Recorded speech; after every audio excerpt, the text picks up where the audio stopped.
s'opposer à l'idée même des paysages qui, par essence, évoluent.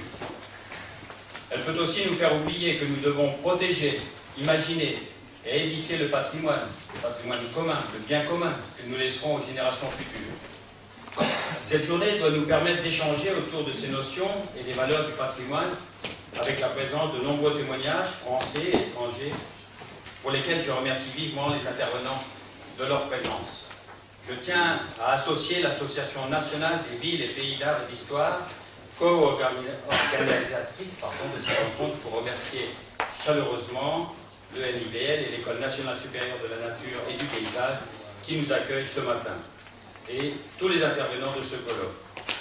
Je remercie également le ministère de l'écologie, du développement durable et de l'énergie, Aglopolis et son président, Christophe Debruyel, la ville de Pau et son maire, Marc Grécourt, qui nous recevra d'ailleurs ce soir à l'Hôtel de Ville pour un cocktail, merci d'avance, le Conseil général et son président, Maurice Leroy, la région Santé, son président, François Bonneau, et représenté par Pascal Rosner qui vient de nous arriver, merci, et tous les nombreux participants qui viennent régulièrement pour certains échanger avec nous. Enfin, je voudrais remercier toute l'équipe du CAUE, son directeur, Emmanuel Brochard, qui ont fourni un immense travail pour préparer ces journées de colloque. Merci à toutes et à tous, bonne journée et bon colloque à tous.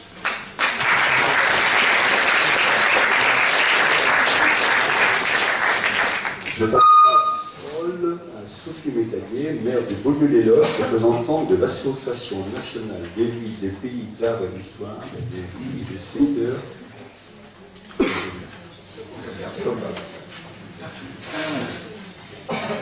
Mesdames, Messieurs les élus, Mesdames, Messieurs participants à ce séminaire, je représente donc aujourd'hui l'Association nationale des villes d'art et d'histoire et des villes à secteur protégé.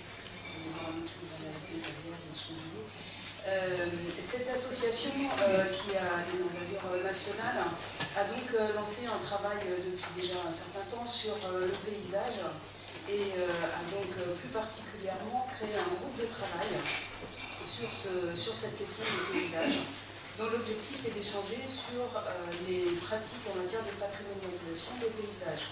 Ce groupe de travail réunit aussi bien des élus que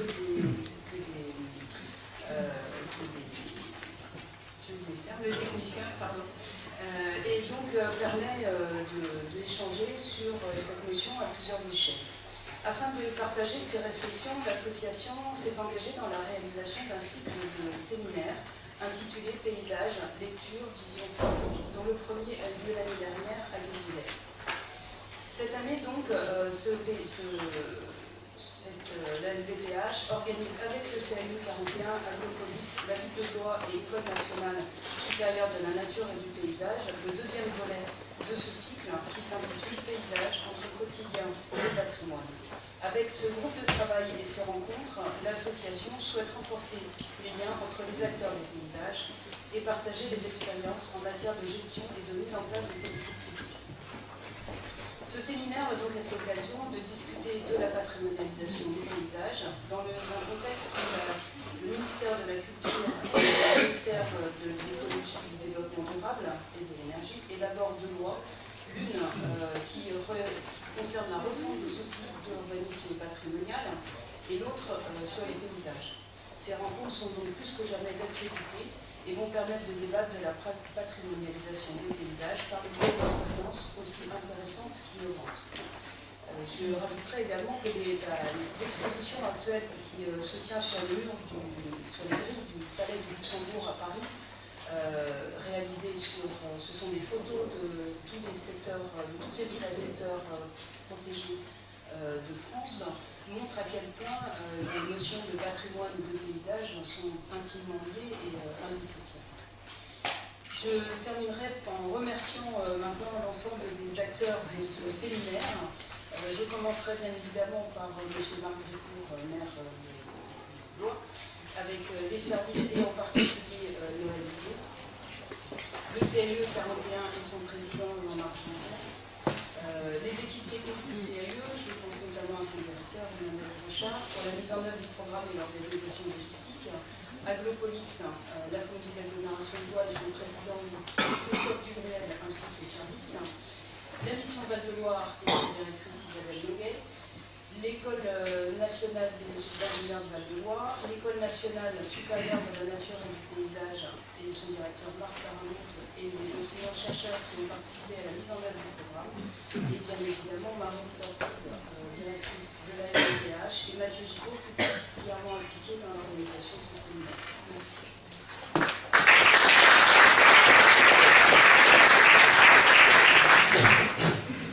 Je passe la parole à M. Marc Victor, maire de Blois et conseiller de Blois. Bien, mesdames, messieurs les élus, mesdames, messieurs, je suis très heureux de vous accueillir à Blois pour ces troisièmes rencontres nature et paysage. Alors Blois, vous le savez, est au cœur du Val-de-Loire, qui va, est notre agglomération de Ménard jusqu'à Chaumont, évidemment, est un bel exemple de ce que peut être ce patrimoine ligérien. Donc pour nous, préserver le site naturel, les sites naturels, façonnés par les hommes, par nos ancêtres, c'est évidemment quelque chose de prioritaire. Alors conscient de cela, nous avons adopté le plan de gestion de la Loire en collaboration avec la mission Val-de-Loire, afin de garantir la valeur anniversaire exceptionnelle de ce site, et ça fera l'objet d'une table ronde cet après-midi. Pour nous, c'est redessiner la ville, redessiner Blois, ainsi que son agglomération, autour de notre fleuve classé au patrimoine mondial. Alors tout cela, c'est un travail évidemment transversal, partenarial, en nous appuyant déjà sur les compétences internes que nous avons à la ville de l'agglomération, les compétences de nos agents, qui sont présents dans la salle et je les salue.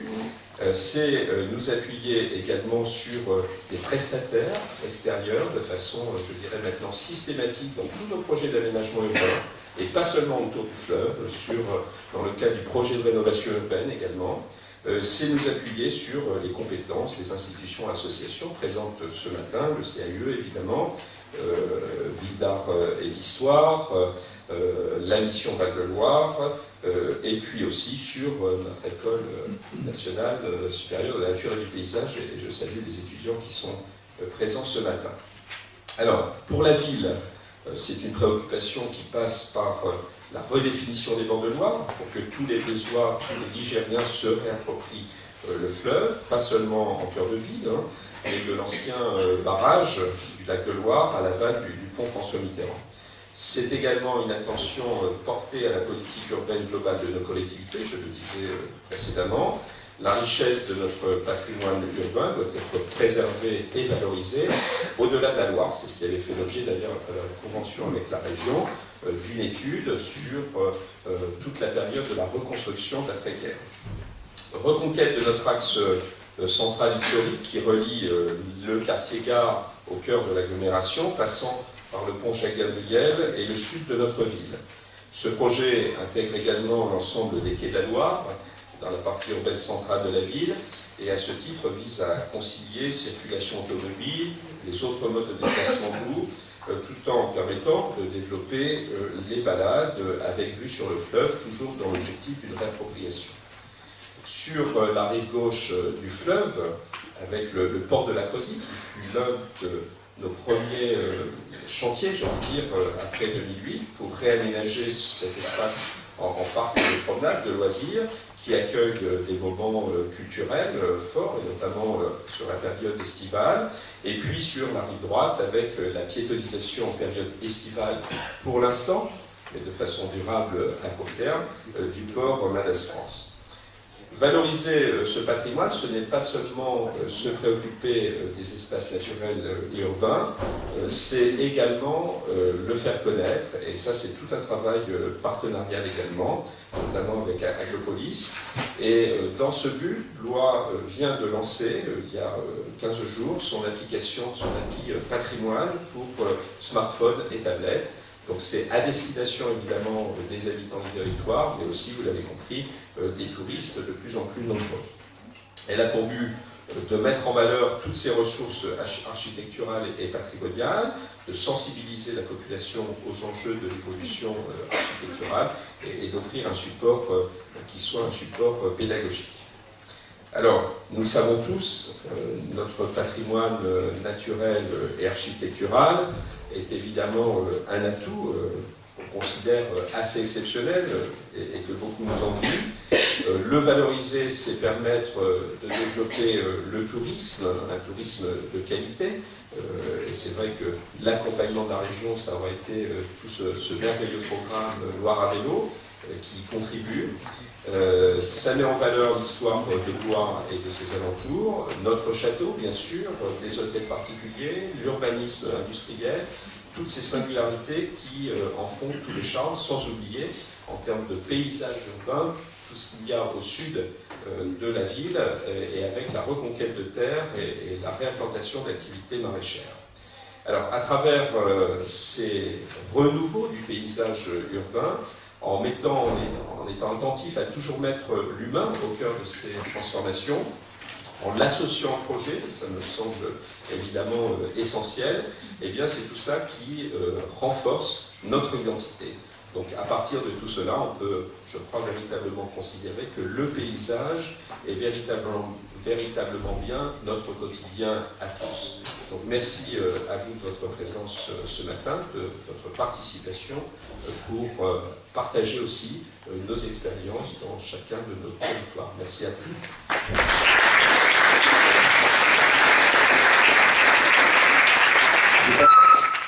Je passe la parole à Christophe de Ruel, président d'Aglopolis.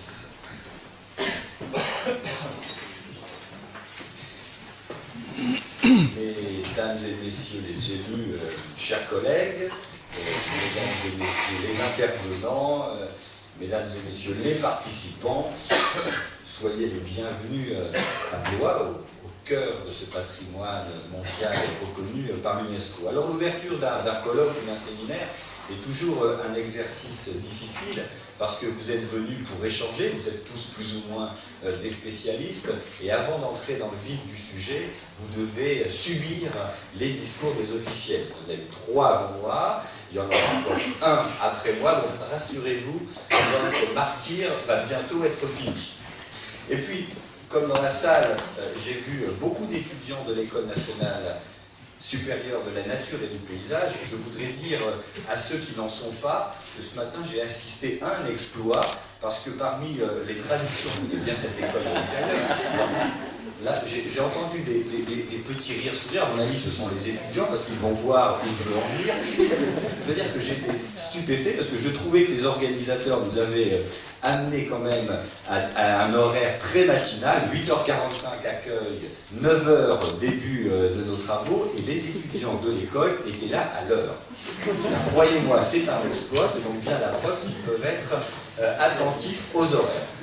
De manière plus sérieuse, avec Marc Gricourt, nous avons comme ambition de faire de Blois la capitale touristique du Val-de-Loire.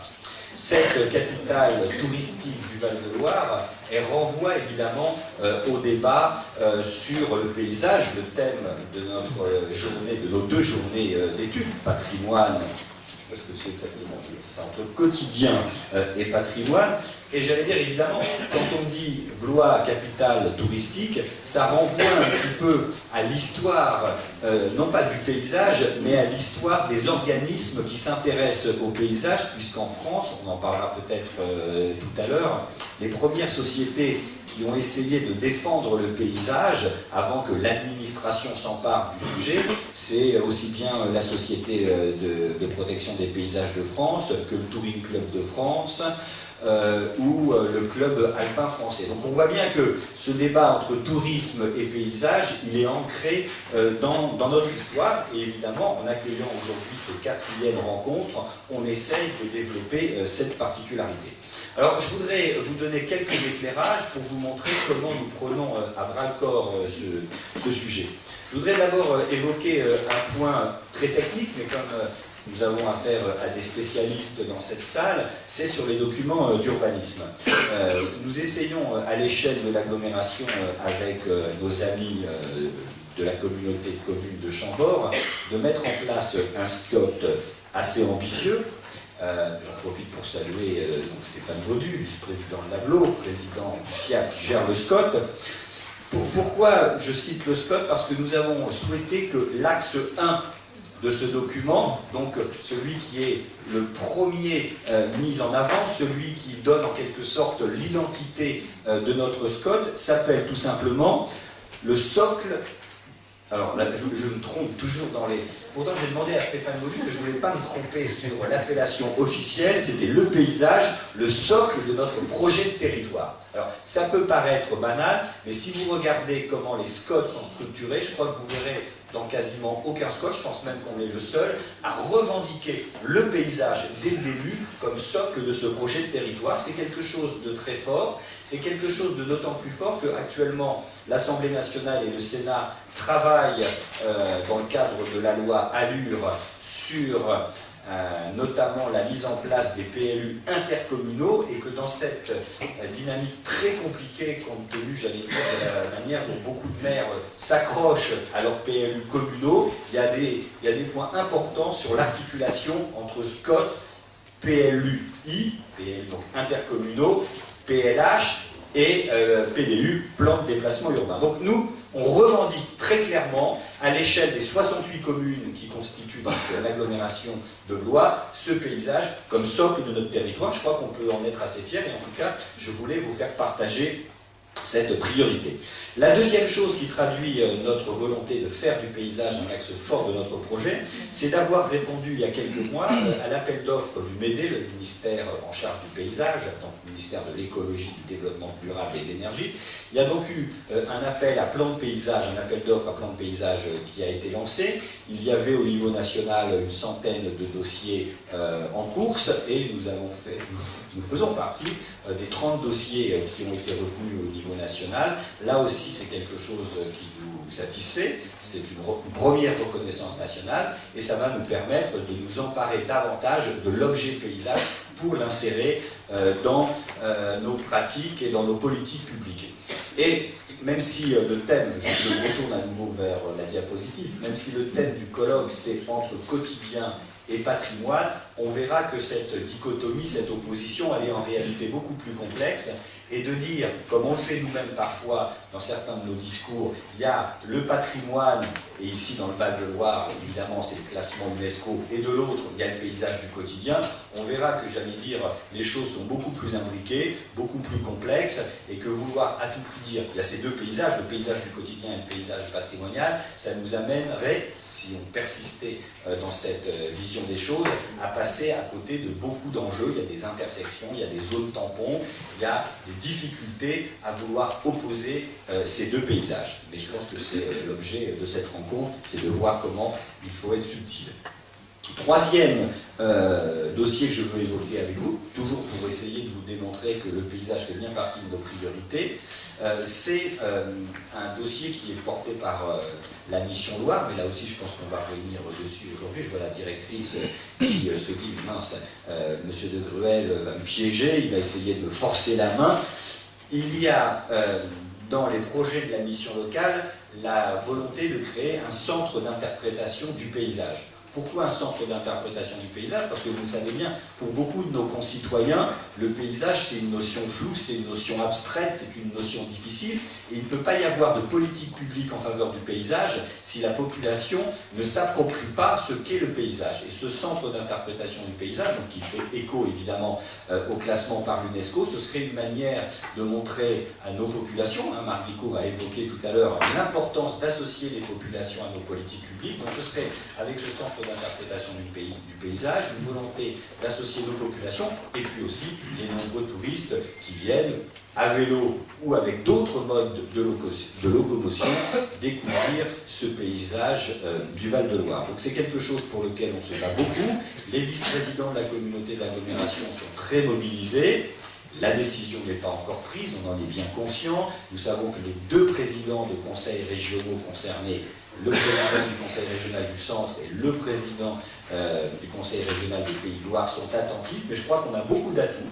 Je crois que non seulement on a des atouts naturels, même si j'ai employé cette expression pleine de troubles en réalité pour ce colloque, on a des avantages, on a une volonté politique et on se dit qu'il y a peut-être sur le périmètre classé à l'UNESCO aucun lieu, aucun endroit, aucune agglomération qui présente autant d'atouts. Et parmi ces atouts, il y a évidemment ce patrimoine que l'on connaît, qui a permis d'obtenir le classement, mais il y a aussi des institutions prestigieuses. Alors évidemment, le CAUE, mais des CAUE, il y en a dans tous les départements de France, presque.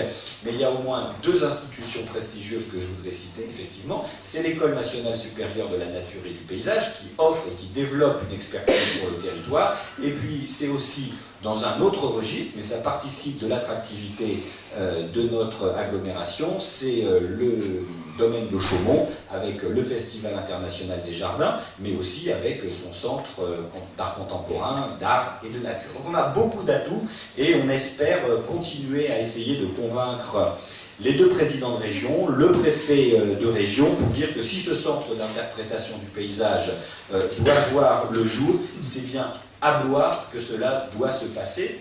Et c'est bien à Blois que cela doit se passer parce qu'on est conscient de cet enjeu. Et pour cela, j'ai envie de vous renvoyer, vous savez, à l'article, alors là je m'adresse encore plus aux spécialistes, mais à l'article 1 de la Convention européenne du paysage, puisque son article 1 donne la définition administrative, juridique du paysage, et à un moment donné, dans cette définition, on dit portion de territoire perçue par les populations. Et cette question de la perception, elle est fondamentale. Pour qu'il y ait perception, il faut qu'il y ait médiation. Et le travail des élus, c'est bien d'effectuer ce travail de médiation, et ce travail de médiation pourrait être facilité par le centre d'interprétation du paysage. Et puis, je vais terminer en nous lançant avec Marc Gricourt un appel à la mobilisation, parce que je viens de vous parler de médiation, je viens de vous parler de perception. Eh bien, je crois qu'à Blois, on a essayé de faire en sorte que cette perception du paysage, elle existe également à travers les arts, à travers la culture.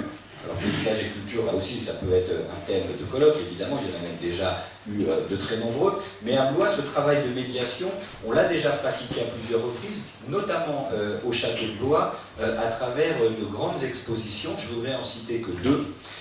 Une première exposition qui a eu lieu maintenant il y a une bonne quinzaine d'années, qui a été consacrée au peintre Turner, avec ses aquarelles sur la Loire. Et je crois que la responsabilité des pouvoirs publics, c'est aussi de porter ce type d'exposition qui permettent de montrer que la Loire, elle existe aussi à travers le travail des artistes, et les aquarelles de Turner étaient évidemment parmi les plus saisissantes et les plus belles qui soient.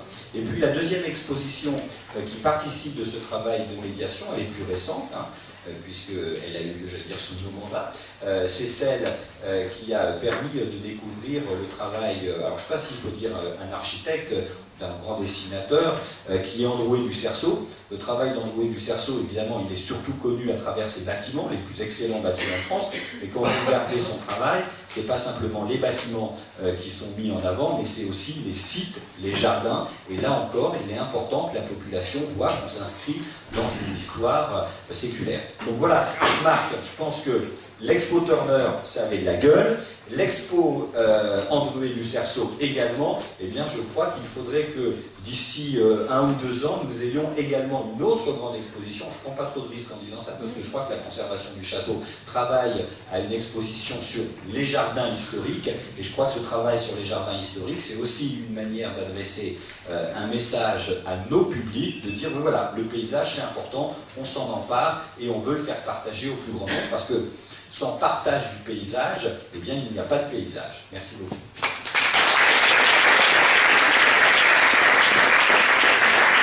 Je passe la parole à Pascal Rossler, vice-président du Conseil régional du Centre, chargé de la biodiversité, du tourisme et du Val-de-Loire. Mesdames et messieurs les élus, mes chers collègues, mesdames et messieurs les partenaires, les participants et les étudiants, et puis chers amis, c'est évidemment un plaisir pour moi aussi d'être présente à ce matin, et puis que la région puisse soutenir à nouveau ces rencontres nature et paysage. Je remercie, je félicite évidemment le CAUE pour suivre ces rencontres, et puis tous les partenaires, tous les intervenants. Et puis je rejoins aussi l'enthousiasme qui a été exprimé par mes collègues dans les discours précédents sur le devenir notamment et la vision sur le besoin. En charge effectivement de la biodiversité et du tourisme, ces sujets s'incarnent parfaitement sur ces territoires. Alors comme l'indique le titre de votre colloque, entre quotidien et patrimoine, le paysage effectivement c'est à la croisée d'enjeux majeurs, bien sûr nature, le bien-être autour de tout ça, le patrimoine culturel, voire artistique, ça a été dit, de nombreux volets de l'aménagement du territoire et ses composantes fonctionnelles. On voit de plus en plus de nouvelles formes d'aménagement du territoire, l'agriculture périurbaine, etc. C'est très vaste. Les paysages du Val-de-Loire et singulièrement du Bézois concentrent des convergences très fortes autour de ces enjeux paysagers, environnementaux, touristiques, des enjeux de développement local aussi, qui interagissent tous entre donc l'équilibre à trouver des ténues parfois. Ainsi que le patrimoine naturel, la biodiversité, dont on sait qu'elle apparaît de plus en plus comme une composante à part entière et puis comme une opportunité sur le plan à la fois économique, sur le plan de la santé, sur le plan du bien-être, doit être prise en compte en tant que telle.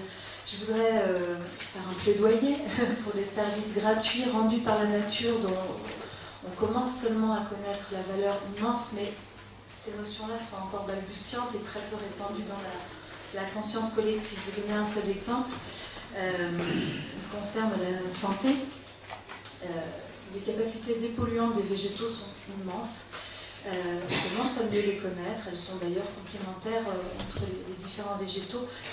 On sait que si on respectait simplement le taux en vigueur sur les émissions de particules fines sur les 9 plus grandes villes de France, donc les villes les plus concernées par ces pollutions-là, on ferait 9 milliards par an d'économies de sécurité, de frais de sécurité sociale. Vous imaginez évidemment l'impact social et la souffrance associée derrière pour toutes ces pathologies respiratoires. C'était juste pour dire combien la prise en compte des bienfaits de cette nature ils sont importants. La région a adopté une stratégie régionale pour la biodiversité en 2011 et c'est à ce titre-là que nous avons choisi de soutenir ce colloque. Parce que je crois qu'au-delà des actions de protection des espaces et des espèces naturelles, l'objectif c'est aussi collectivement de démontrer que cette nature c'est aussi un facteur de développement social, économique, de bien-être, mais aussi, j'ai dit, économique et scientifique. D'ailleurs, nous élaborons en ce moment en copilotage avec l'État le schéma régional de cohérence écologique, dont vous avez sans doute entendu parler, les trames vertes et bleues, afin de pouvoir déterminer les trames pour la continuité des espèces, pour qu'elles puissent reprendre ou poursuivre leur continuité dans des espaces trop souvent morcelés aujourd'hui par l'aménagement du territoire, nos aménagements, nos infrastructures. C'est une prise de conscience récente, l'importance de ces notions-là, de ces besoins. Je crois que l'enjeu maintenant, c'est vraiment qu'on puisse remettre la balle au centre sur ces notions. Il y a le curseur de l'aménagement du territoire et puis il y a le curseur de la préservation. Aujourd'hui, on est passé en superficie de l'équivalent d'un département tous les 10 ans d'aménagement du territoire, d'artificialisation des sols, d'urbanisation, à l'équivalent d'un département tous les 7 ans. Donc cette courbe-là s'accroît et évidemment en face, la courbe de la protection du patrimoine naturel, elle régresse. Donc la question qui se pose, c'est quel avenir nous souhaitons, quelle France nous voulons demain, et où est-ce qu'il y a lieu de placer ce curseur pour qu'il soit juste, équilibré, durable, et que toutes les activités puissent cohabiter. Alors la loi cadre en cours de préparation sur la biodiversité prévoit d'ailleurs à ce titre un titre à part entière sur les paysages, avec la reconnaissance des paysages ordinaires et puis leur prise en compte dans l'aménagement du territoire avec des objectifs de qualité paysagère dans les spots, dans les chartes de PNR, etc. Ça a été évoqué vaguement. Je voudrais prendre quelques exemples de thèmes un peu avant-gardistes sur lesquels dont on entend de plus en plus parler dans ce cadre-là, sur bien sûr les toitures et les mesures végétalisées, les abris à faune, toutes les notions d'éclairage, plus largement la biodiversité en ville. Donc tout ça contribue évidemment au paysage urbain et de nature. Je précise aussi que le CAE de l'Isère a réalisé un guide technique avec la Ligue pour la protection des oiseaux sur la biodiversité et le bâti, qui est intitulé « Comment concilier nature et habitat », etc. Je crois que nous avons donc une responsabilité collective à conjuguer ces enjeux d'avenir. C'est d'ailleurs ce que s'attache à faire évidemment l'UNESCO, c'est ce que nous attachons à faire dans la politique régionale, c'est ce qui se fait sur notre Val-de-Loire, par la reconnaissance et la préservation de biens aussi bien naturels que culturels. C'est ce que nous attachons à faire progresser aussi dans la culture de l'aménagement et du paysage sur le Val-de-Loire classé par le plan de gestion dont il a été question, dont l'enjeu c'est bien sûr de conjuguer ce mariage unique, nature et culture, qui caractérise notre paysage culturel vivant. La nature, c'est une composante à part entière. Ce plan de gestion, il a été approuvé à plus de 80% par les 197 communes du Val-de-Loire, donc c'est un signal très fort. Je crois que évidemment, c'est un super schéma directeur, mais il n'a surtout d'intérêt que s'il est approprié, que s'il est perçu comme une fierté, évidemment, et non comme une contrainte. Donc, autant de communes qui ont délibéré en sa faveur pour le rendre opposable à leur document d'urbanisme, c'est un signal très fort de la compréhension de l'intérêt de conjuguer ces enjeux identitaires qui sont si emblématiques de notre territoire et qui sont notre la fierté. Je voudrais faire une petite parenthèse, c'est une anecdote sur les journées du patrimoine, parce que la conférence environnementale qui s'est tenue le week-end dernier y a fait allusion. Si vous regardez le discours de François Hollande à la conférence environnementale, il est écrit que les journées du patrimoine devront désormais comprendre le patrimoine naturel comme le patrimoine culturel. Alors il l'a écrit dans son discours, malheureusement il ne l'a pas dit. Donc c'était une très grande déception des naturalistes. Néanmoins, dans le discours officiel qui a été transmis, ça apparaît. Il y a une volonté qui démarre, on va dire, sur ces points-là. Je l'ai dit, la nature a une valeur immense, y compris sur le plan économique, mais nous devons surtout, je crois, faire progresser cette culture de la nature pour donner envie de la respecter à sa juste valeur. Et moi, j'ai souvent entendu des communes qui n'ont pas forcément un patrimoine culturel particulièrement remarquable, qui étaient séduites par cette idée en se disant, ben oui, bien sûr, lors des journées du patrimoine, on va pouvoir mettre en avant notre patrimoine naturel.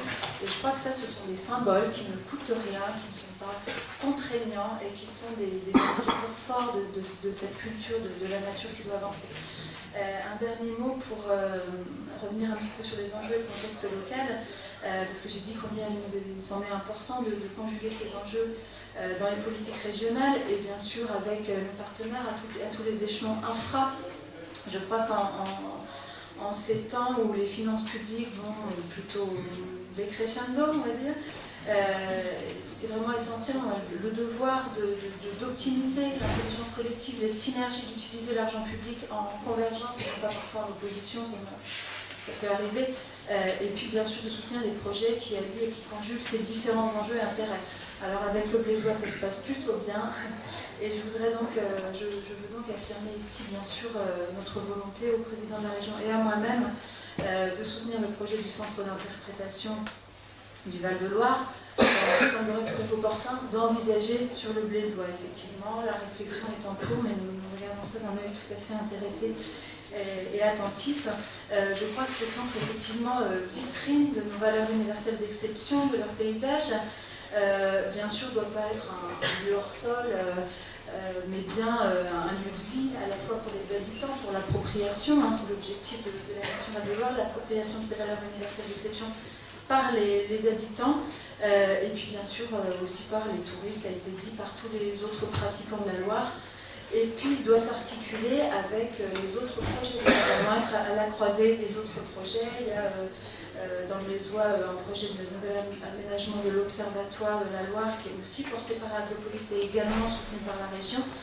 Et tout ça doit s'inscrire en complémentarité autour des autres projets liés à la Loire dans le paysage local pour que ces outils finalement complémentaires puissent exprimer l'appartenance à un territoire dans lequel chacun se retrouve, alors sans bien sûr qu'aucun ne s'efface devant l'offre existante. Je crois qu'il y a une articulation à trouver qui doit être réfléchie et permettre à chacun de trouver sa place, son identité, sa valeur ajoutée, j'ai envie de dire, tout ça dans une cohérence en synergie pour que les touristes, comme les acteurs locaux, comme les habitants, puissent bénéficier de la meilleure vitrine possible de tous ces atouts patrimoniaux.